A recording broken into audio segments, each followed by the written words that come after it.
Hi, I'm Charles with Handicap. The story begins as a guy wakes up and is surprised to see that his hands are really small. He goes to look at his surroundings and finds that he's in some sort of giant kingdom. Just then a maid rushes to him because she's worried that he'll fall out the window. This kid's name is Vaughn, and he apologizes. The scenery outside was just too magnificent, and he was overwhelmed by its beauty. The maid is shocked to hear him speak like this, and she wonders where he learned such difficult words. She points out that he's only 2 years old, and this comes as a surprise to Vaughn. He's actually much older, so he wonders what's going on. He has vague memories of living in this place, so he wonders if this is that thing called reincarnation. Vaughn remembers that this maid is named Till, and his name is Von Nefertio. His father is Marquise, and his older brothers are Mercia, Jard, and Sesto. Till is very impressed by his ability to say all their full names at his age, but Vaughn just wants to know where he is right now. As the entire family enjoys breakfast, we see that everyone is very tense and serious. Vaughn, on the other hand, isn't anything like his brothers,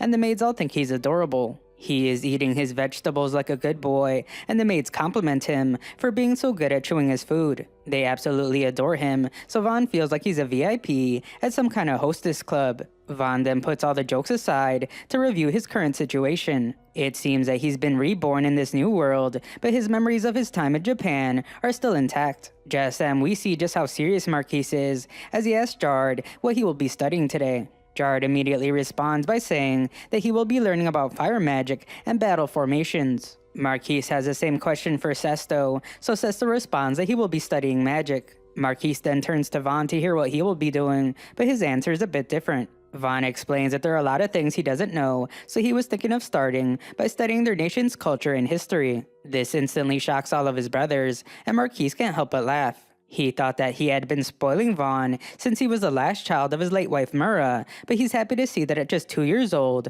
Vaughn is already a fine young man. Marquise is very pleased with his growth, and he's positive that Vaughn will possess powerful fire magic like Mira and himself. Marquise says that the family's future is in good hands, and he looks forward to Vaughn's magical aptitude appraisal when he turns 8. Marquise then gets very serious and declares that he has high hopes for Vaughn. Vaughn then thinks about how apparently a person's magical aptitude is very important in this world. Their offensive capabilities make them useful for protecting people, so nobles desire one of the 4 elemental magics. These 4 are fire, water, wind, and earth. Those with aptitude for other types of magic that don't fit into those 4 are seen as a disgrace. As for his family, Marquise and all of Vaughn's brothers possess one of the 4 elemental magics. A while later we see that Vaughn has really taken an interest in this nation's culture during his studying. He is looking at a map, and he wonders if a nearby port is the only one where ships can sail from. Till says it is, because huge monsters lurk in the deep ocean,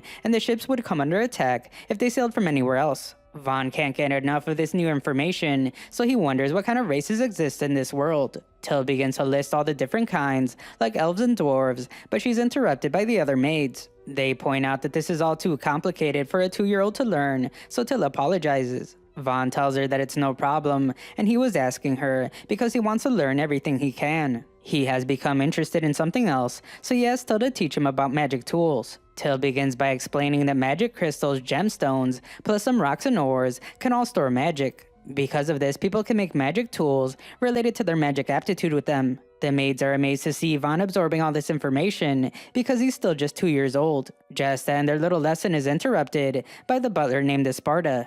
Esparta acknowledges that Vaughn is currently 2 years old and is learning to read and do basic numeracy. That isn't enough for Esparta though, as he wants to find out exactly how much Vaughn really knows. Vaughn takes a look at this guy and thinks about how Esparta is a talented butler who has apparently been in his father's services for many years. This guy seems pretty dependable, but Vaughn can't help but think about how he can be really scary sometimes. Vaughn quietly says that his reading isn't so good, so Esparta wants to hear about his numeracy skills. Again, Vaughn speaks softly and explains that he can do a little addition and subtraction. Esparta doesn't waste any time, and he gives him a quick test. He raises a few of his fingers and instructs Vaughn to tell him how many fingers he's holding up. Vaughn correctly counts 5 of them, and everyone patiently waits to see what Esparta says. Esparta then declares that he will become Vaughn's tutor, and Vaughn is horrified. The lessons begin immediately, but they're absolutely brutal. Esparta never takes it easy on Vaughn, but thanks to these tough lessons, Vaughn is able to learn how to read and write in just a few weeks.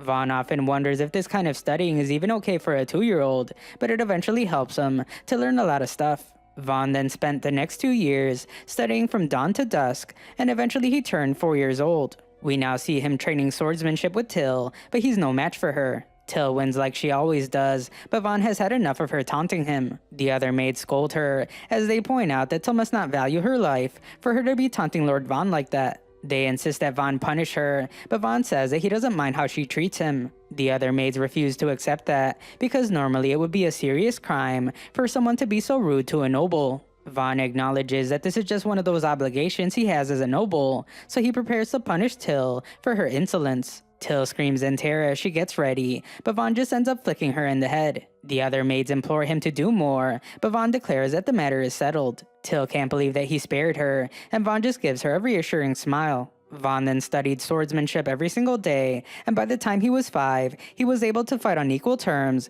with the older soldiers in training. As Vaughn spars with one, he thinks about the fighting style of his opponents. He usually fights other children, so their attacks tend to be simplistic. Vaughn's experience from his past life makes a huge difference, so he's able to beat the soldiers in training easily. After demolishing the kid he was just sparring with, the other trainees say that Lord Vaughn is really amazing. They can't believe that Vaughn is really good with a sword, on top of all his other talents, and they call him a real prodigy. Vaughn is also very kind-hearted, as he helps the kid up. This amazes the others as well, because unlike Jard and Sesto, Vaughn talks to them, despite their lower status. As Vaughn takes a break, he is met by the deputy commander, named D. D takes a look at Vaughn's hands, and he's amazed because Vaughn doesn't have any calluses. He thought that Vaughn was sword training every night, so he expected his hands to be in rougher shape, but that is not the case. Vaughn explains that he can't train his swordsmanship as much as he wants because his studies take up all of his time. D then reveals that Vaughn has been studying so much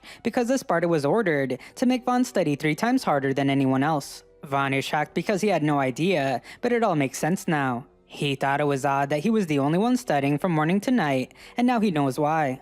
D assumes that Vaughn would rather be learning about the sword, so he says that if he wants to train more, then he will plead his case for him. He calls Sparta an egghead, and he says that the egghead is too devoted to academic subjects. D doesn't want that for Vaughn, so he declares that he should pursue the path of the sword instead. He vows to teach Vaughn everything he knows so that he can become the nation's greatest swordsman. This guy's way over the top with everything he says, but the look in his eyes tells Vaughn that he is dead serious. Vaughn settles him down by explaining that while he does like the sword, he also likes studying. There's only so much time in the day, but Vaughn vows to do his best to do both. D accepts his decision and says that at the very least, he will instruct Vaughn personally for his sword lessons. Vaughn is intimidated by this guy's determination, so he tells D to just go easy on him with the training. D assures him that he will, as he says that he hasn't forgotten that Vaughn is still a kid. D is really eager to teach him some fighting, so something tells Vaughn that the sword training will be pretty intense. Vaughn ends up being right,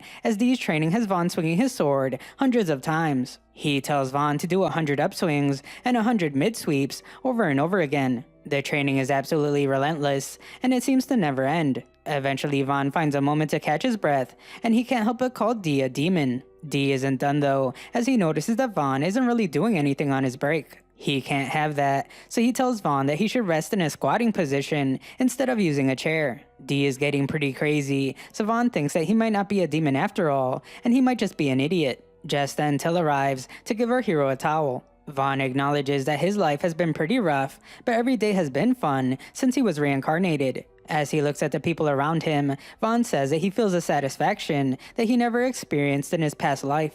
Vaughn doesn't want to take any of this for granted, so he determines that he must enjoy this fun life he has in this world to the fullest. A while later, Vaughn goes over what has happened so far. After being reincarnated, he became regarded as a prodigy by the time he was 6. Every day he went through his grueling studies and swordplay training. One day, Vaughn's body even gives out mid-studying, and Till says that he seems really worn out. It has been the same thing day after day, and it's getting to be too much for him. Vaughn realized that at this rate, he was never going to get to enjoy his new life. That is why he now tells Till that he wants to go outside and play.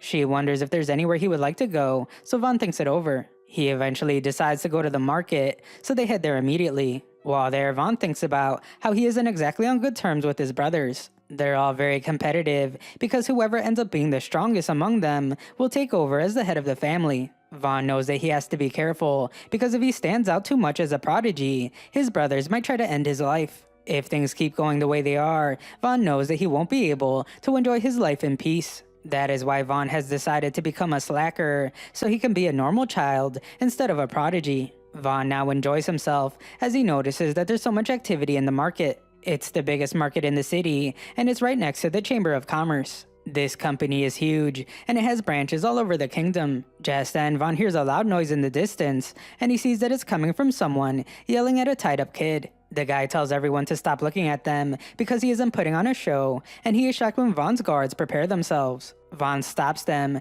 and he asks the man why the boy he's with is tied up. The man explains that this boy is his son, and he can do whatever he wants with him. Vaughn is startled by this answer, and the man explains that he is here to sell his son into slavery. This confuses Vaughn, so Till explains how things are here. For a long time now, poor families have sold children they can't feed into slavery to earn money to live on. Vaughn thinks about how appalling this is, and he wonders what he can do.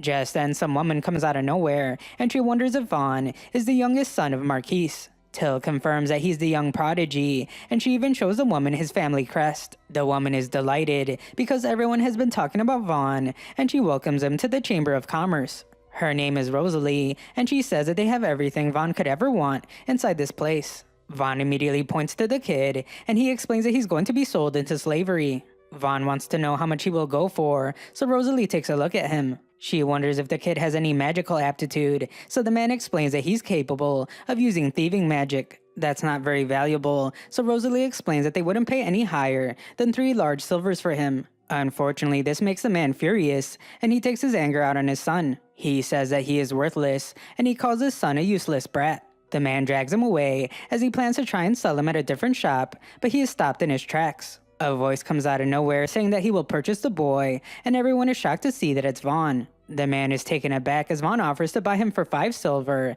and Vaughn instructs Till to get the money. They pay the man the 5 silver, and the guy doesn't even hesitate to leave his son behind. Vaughn wonders if the kid is okay, but the kid doesn't even say a single word. Vaughn removes the rope that was tying him up, and the kid snaps out of his shock. Vaughn introduces himself, and the kid reveals that his name is Camson. Vaughn happily explains to him that he's free now, so he can go anywhere he wants. Till is surprised because she thought Vaughn bought him to be a slave, but that isn't it at all. Vaughn just felt like he needed to help the kid, so that is what he did. He wonders if Camson has anywhere to go, but once again he goes silent. Vaughn can tell that he doesn't, so he asks him if he would like to come with them. Vaughn's guards see a problem with this because they doubt that Marquise will allow a child of unknown origin into the mansion. It would be different if Vaughn brought him back as a slave, so Vaughn determines that he has no other choice. He wonders if that would be okay with Camson, and Camson says that he doesn't mind. That's fantastic news, so Vaughn says that it's time to find him some proper clothes. Vaughn realizes that he isn't the best at this, so he asks Rosalie if she will help them. Rosalie's happy to have their business, but first she says that they should finalize the slave contract. She then takes both of their hands and begins the process. This puts a seal on both their hands, and it acts as their slave contract. It cannot be removed, and the seal will remain as long as the contract isn't nullified. Rosalie says that she will waive the contract fee because this is their first time doing business with each other, so Vaughn thanks her. Rosalie is stunned for a moment, but she remembers that it's time for work. As she runs to get started, Rosalie can't believe that she was actually thanked by a noble. Vaughn is glad to finally have everything settled, so he takes Camson to get fixed up. A while later, we see that Camson looks like a different person as he informs Vaughn that Dee is looking for him. Vaughn offers to give Camson a cookie if he tells Dee that he isn't here, but Camson points out that Dee already knows he's here. Camson feasts on the cookie anyway, and Vaughn wonders where his gloves are. Camson explains that he doesn't need them, but Vaughn wonders if he's really okay with showing his slave seal. Camson isn't just okay with it, he's actually proud of the seal.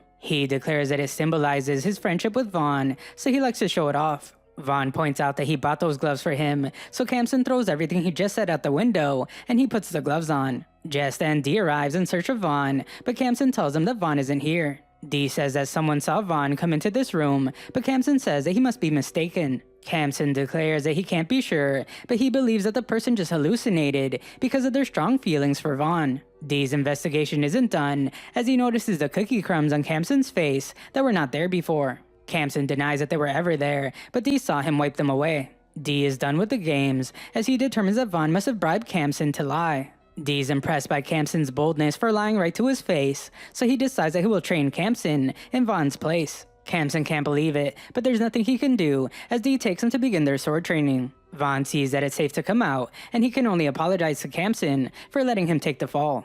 A while later, we see that the entire kingdom is talking about Vaughn. He has finally turned 8 years old, which means it's time to appraise his magical aptitude. All of his brothers have an aptitude for either fire or wind magic, and everyone is sure that Vaughn will possess fire magic. Everyone's looking forward to seeing Vaughn's results, and they all hope the best for him because he's so nice to everyone. Unfortunately, the story takes a very dark turn as Marquise hears about the results of Vaughn's aptitude test. It reveals that Vaughn has no aptitude for any of the 4 elemental magics, and Marquise is furious. The news gets even worse as Marquise is told that Vaughn's aptitude is actually for production magic. Vaughn is terrified by his father's reaction, and tension begins to fill the entire room. This is the worst possible outcome, as Marquise explains that production magic is known as the most unfortunate type of all. It allows its user to create swords and accessories by preparing materials and visualizing the result in their mind. The problem is that it consumes a lot of mana, and those things can be produced without magic anyway, so production magic is practically useless. Besides that, Marquise wonders how Vaughn is supposed to protect the people of this nation with that kind of magic. Marquise says that his late wife Mira was a powerful fire mage, and so was he. Their power was passed down to their other sons, so Marquise can only wonder how he and his wife gave birth to a useless production mage. Vaughn is the last child Mira left him before her passing, so Marquise is furious. He has a terrifying moment of clarity as he realizes that he was a fool for getting his hopes up.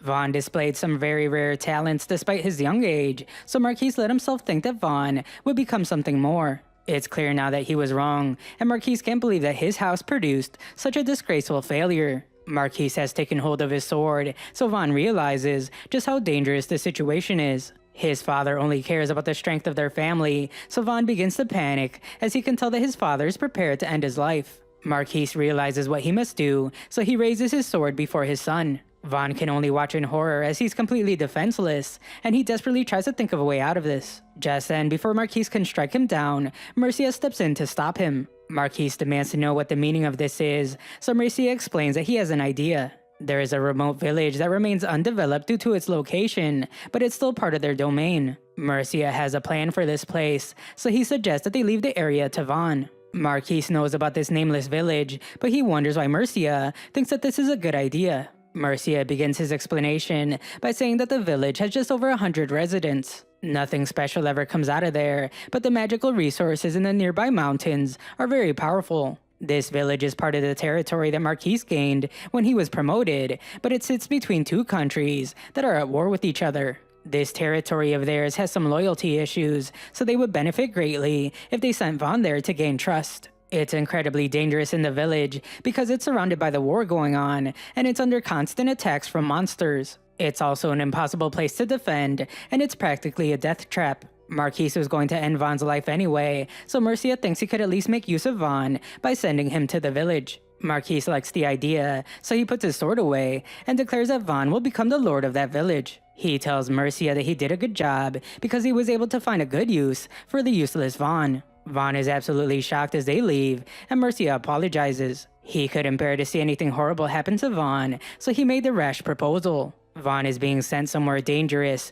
so Mercia says that he's free to hate him if he wants. Vaughn points out that he wouldn't be alive right now if it wasn't for Mercia, so he's actually very grateful. Mercia promises to do whatever he can to help him, so the 2 brothers shake hands. The next morning, Till says that she doesn't care about the results of some dumb test. Even without magic, Vaughn is still a wise and upstanding noble in her eyes. She is furious about Vaughn being sent to a remote village, and she calls it outrageous. Vaughn thanks her for worrying about him, but he says that right now he's looking forward to it. A lord of a rural town won't have much to do, so Vaughn looks forward to having more free time. If things go well, Vaughn believes that he will finally be able to live a fun and laid-back life. He's really optimistic, as he declares that he will turn it into a place that he really likes to live in. Unfortunately, the king couldn't care less about Vaughn now, so he's being sent without any knights. The only people that will be going with him are 10 adventurers that Mercia hired. At first, they were only going to let him take Camson with him, but Vaughn knows that it would have been terrible for them. Luckily, his brother kept that from being the case, so he can only thank Mercia. Just then, Till arrives to remind Vaughn that she is his personal maid, which is why she will be coming with him. Dee appears out of nowhere and reveals that he will be coming as well. He still plans to teach Vaughn everything he knows about the sword, and nothing's going to stop him. It's a very kind gesture, but Vaughn can't help but think how he's going to put him through more training. Just then, Esparta's the next to say that he's coming with because he just retired as a butler. He has decided to supervise Vaughn's studies for fun during his retirement, and Vaughn can't believe that everyone is joining him. As they leave, Till points out that Vaughn has a big smile on his face. Vaughn didn't realize it at first, but now he can tell that he was really anxious about going out on his own. Vaughn then thinks about how the family crest isn't on this carriage because Marquise wanted to send him away without anyone knowing. Vaughn fully expects this to be a sad departure from his home, but a little girl comes out of nowhere to say goodbye. It turns out that the entire kingdom knows he's leaving, and they have all gathered to wish him farewell. One of these knights explains that Dee was upset after hearing that Vaughn was being sent away in secret. They couldn't do anything about him being sent away, so Dee wanted to at least make sure that his departure was a grand one. Vaughn points out that no one was supposed to know about this, but there's no way to tell Dee that because the soldier says that he's asleep right now. He can't even tell everyone to go away, so Vaughn will have no choice but to accept everyone's kind farewell. Just then, Vaughn is shocked as he sees that Dee isn't actually asleep and he's getting the crowd hyped up to say goodbye. The departure's more grand than Vaughn could have ever expected, as they tell him to take care of himself, and Vaughn says goodbye to everyone. On the way to the village, Vaughn tries out his power for the first time. He's able to turn a twig into a small dagger, and he explains that this is what production magic is. Vaughn figured he would start trying it out here and there, just in case he ends up needing it. He has an aptitude for it, and he hopes there's a good way to make use of it. They have been traveling for some time now, so Till says that they should be arriving at the village soon. Vaughn tells Camson that if he ends up not liking the village, he can return to the manor. They have a slave contract, but Vaughn doesn't want to force him to live in the village. He says that he can release Camson from the slave contract, and he would tell Murica to make sure that he's treated right. Camson of course declines the offer, as he declares that he's already decided to dedicate his life to Vaughn. It doesn't matter what kind of danger they're ever in, Camson's determined to protect him. Just then the carriage comes to a sudden stop, and Arb frantically explains that the village is under attack. Dee sees the culprits behind the attack and determines that they must be bandits or washed up mercenaries. He is sure that they're experienced fighters, so Vaughn assesses the situation. The village is surrounded by a tall fence, but it's ineffective against arrows. Dangerous looking men are attacking from the front gate, so Vaughn determines that the villagers have to keep up their turtle-like defense. There are about 50 enemies, and Vaughn's group has way less numbers. Dee asks Vaughn for permission to join the battle, because if they all attack together, they should be able to defeat the bandits. The adventurers that Murica hired disagree, as they think it's too dangerous. The enemy outnumbers them by a wide margin, and they would just be throwing their lives away. Dee recognizes this guy as Ortho the Adventurer, and he says that he's aware of the danger. He already knows that they will take some losses, but he is sure that they can drive the bandits away. Ortho points out that the adventurers were only hired to guard Vaughn until they reached the village, and he would never accept a quest that risked the lives of his comrades. Dee doesn't back down, as he explains that this village is Vaughn's first territory. The villagers are his first citizens, so they must draw their swords to protect them from danger. Ortho admires his chivalry, but he explains that it has nothing to do with adventurers like them. Dee is furious, but he knows that he can't force them to fight. Instead, he just asks them to at least protect Vaughn, and he says that they can run away if things take a turn for the worst. Ortho agrees to do this, but Esparta is now the one to object. If Dee's life is taken in battle, the village will have no future, even if they take control. He says that they can't risk that, so Dee can only wonder what Esparta thinks they should do. Esparta reminds everyone that while he did serve as a simple butler at the mansion, he is still an elemental mage. He assures them that they can count on his combat prowess, but the adventurers find it hard to believe that this guy can fight. Esparta just goes right into explaining his plan by saying that he will first create a defensive wall. It will serve as a shield, so he asks the adventurers to fire ranged attacks from behind it. Once the enemy's focus is on the ranged attackers, Dee and his men will charge in from the flank. They are severely outnumbered, but a sequence of surprise attacks will improve their chances of victory. Vaughn wonders if Esparta is really planning to stay behind and fight, so Esparta reveals that this is always his plan. If he doesn't act as a decoy and continue attacking from behind the wall, then Dee and his men will lose their lives for nothing. Vaughn is still against it because he is sure that Esparta will lose his life in battle, but Esparta doesn't waver. He declares that this is one last chance to show off his old man strength, and he pleads for Vaughn to allow him this selfish request. Vaughn admires his determination, but he points out that Esparta has contributed so much to his family. Vaughn refuses to let his life end in a place like this, and he says the same for Dee and his men. If they lose their expert strategist Esparta and their best fighter D, then it will be impossible for them to develop this land. If Vaughn fails this mission, he's sure that his father will take his life. Vaughn can't allow any of this to happen, so he declares that he will be the one to act as a decoy. Everyone is shocked by his decision, until immediately refuses. She would rather do it herself, and Camson says the same thing. Vaughn appreciates what they're trying to do, but Till is very precious to him, and he doesn't want to see her life ended. The same goes for Camson, especially because he should be free right now and enjoying his life. Vaughn has already made his decision, so he declares that he will ride the carriage into the battle and attack head-on. That way the rest of their group can attack from range on both flanks. Dee tries to stop him once more, but Vaughn reminds him of something. He did sword training with him every day, so he won't lose his life easily. Vaughn says that even if he were to lose his life here, he can't think of a better end for a lord than sacrificing his life for his people. Vaughn's speech is incredibly inspiring, and Ortho's completely shocked by Vaughn's determination. Ortho hated the idea of guarding a noble when he first heard about the mission, because he believed that there were no good men among the upper nobility. He was sure that they all looked down on adventurers and common folk, so none of them were worth protecting. The only reason he accepted the quest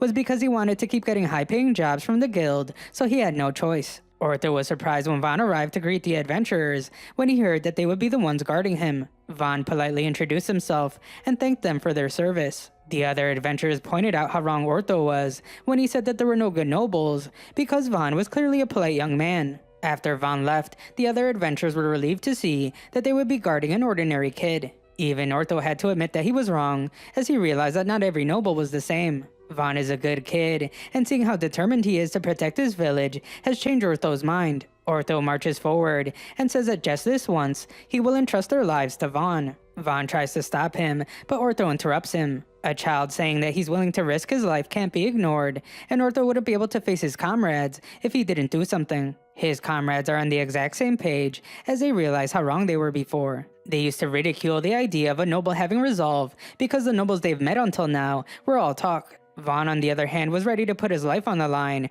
and everyone's inspired. Vaughn had no idea that he was having this kind of effect on Pluriel and the others, and Pluriel can only laugh because Vaughn even took the time to memorize the names of adventurers like them. It's those kind of things that Vaughn does that makes them feel like they can trust him with their lives. Dee is next to step up as he declares that he and his men are noble knights in service of the royal family. Protecting Vaughn here and now means defending the future of the house. Esparta joins in by saying that he cannot condone Vaughn using such an irresponsible strategy. He will fight with the others, but once the enemy is dealt with, he will have to teach Vaughn the responsibility he bears as a potential heir to the royal family. Esparta joins Dee and Ortho on the front lines and says that he will amend his strategy. First, he will create a defensive wall and fire ranged attacks. Then Dee's men will take the left flank, while Ortho's group charges in from the right. Everyone's ready, so Esparta immediately creates the wall. It's up in the blink of an eye, and the adventurers say that they didn't expect the old butler to be such a powerful mage.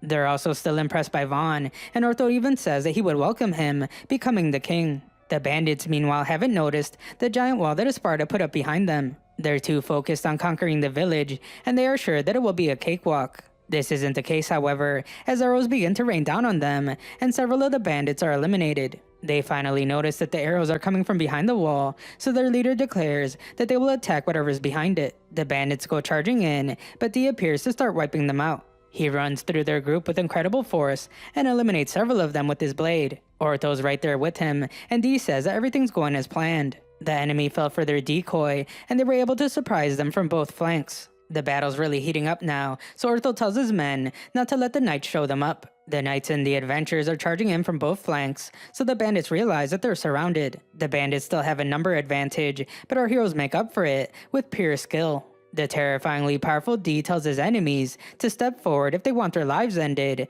so the bandits start running away from him. Just then the bandit leader rushes towards the wall, and Ortho realizes that he's targeting the people on the other side. Ortho desperately calls out for someone to stop him, but it's too late.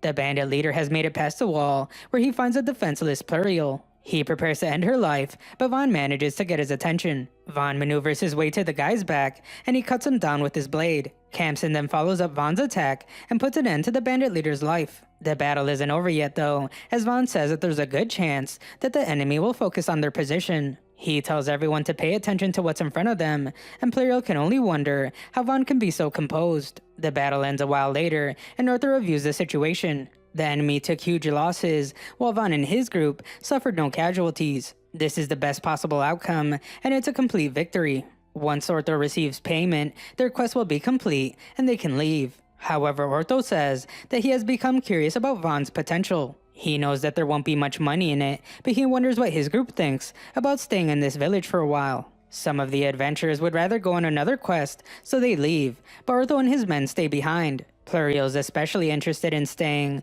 because Vaughn saved her life and she wants to repay him. The others were really impressed by how Vaughn carried himself on the battlefield, and they can't believe he's only 10 years old. He's also much nicer than any other noble they have ever met, so they're all eager to see what this village becomes under Vaughn's leadership. Ortho wonders if they're all ready to stay here to help Vaughn, and they all agree. Meanwhile, Till scolds Vaughn for putting his life in danger. She is furious and she demands for him to let her risk her life first next time. Dee arrives to congratulate Vaughn on a job well done, and Vaughn says the same back to the commander. As for Esparta, he senses that the villagers have gathered near the entrance. Vaughn remembers that this is their first time here, so he prepares to meet everyone. Inside the village, Till notices that this place has a lot more space than she imagined. Vaughn introduces himself to the village chief named Rhonda, and Rhonda thanks him for saving their village. Unfortunately, these attacks have happened before, and they have been attacked several times this year alone. Vaughn can only wonder why this village is being targeted, so Rhonda explains their past. Back when they were part of Fredinato County, knights patrolled the area to protect them. Unfortunately, that all went away when the village became part of the territory that Vaughn's father controls. Vaughn can only apologize to them, as he explains that his father has not been informed about the status of the smaller villages yet. Rhonda is terrified by this statement because it makes it seem like the smaller villages are not worth protecting. They practically pay nothing in taxes, so he fears that is why the king doesn't care about them. Vaughn tries to calm them down by saying that complaining about the state of the kingdom won't do any good, but it just makes things worse. The villagers don't want to hear that kind of talk from a noble because he can't possibly understand how hard things are for them. Vaughn tries to calm them down again by explaining that his main concern is the future of this village. He admits that nobles have their flaws and they're to blame for passing laws that don't benefit the smaller villages. Unfortunately, they can't do anything about that right now, so Vaughn says that they should focus on thinking of ways to protect this village. Vaughn has already thought it over, and he has come up with 3 measures that they can take. First, Vaughn says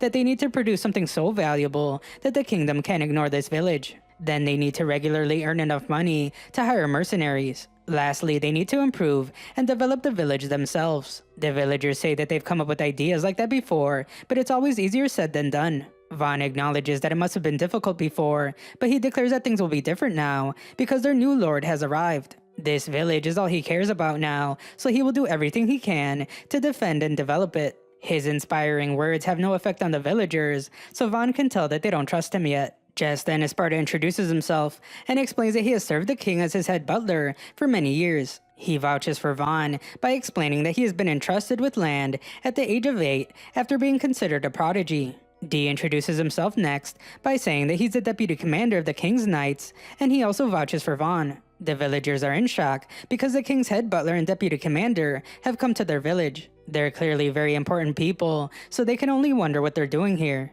Rhonda wonders if Vaughn being a prodigy means he can use elemental magic, so Vaughn reveals that he can. He says that it's only production magic though, so they shouldn't expect too much from him in combat. It's clear that the villagers are disappointed to hear this, but Vaughn says that he just hasn't figured out his powers yet. Just then, one of the villagers brings up the problem with taxes. So far, it's been an incredible struggle to give 30% of their harvest, and it's been having a terrible effect on the village. Vaughn wastes no time in fixing this, as he says that they can cut it down to 10% for a while. He has a lot of plans for this village, so it's important to secure a stable way of life first. The villagers are shocked to hear that the taxes will be lowered, and it's a huge relief. Vaughn declares that it's time to get started, and they will begin by strengthening the village's defensive walls. He wonders if Esparta's earth magic wall is long-lasting, but unfortunately it's not. It maintains its integrity while active, but when the mana fades, it becomes a simple mound of dirt. Vaughn determines that they will have to replace the wall with something sturdier, but they need something in the meantime. It will only be a temporary measure, so he asks Esparta to create a wall of dirt for them.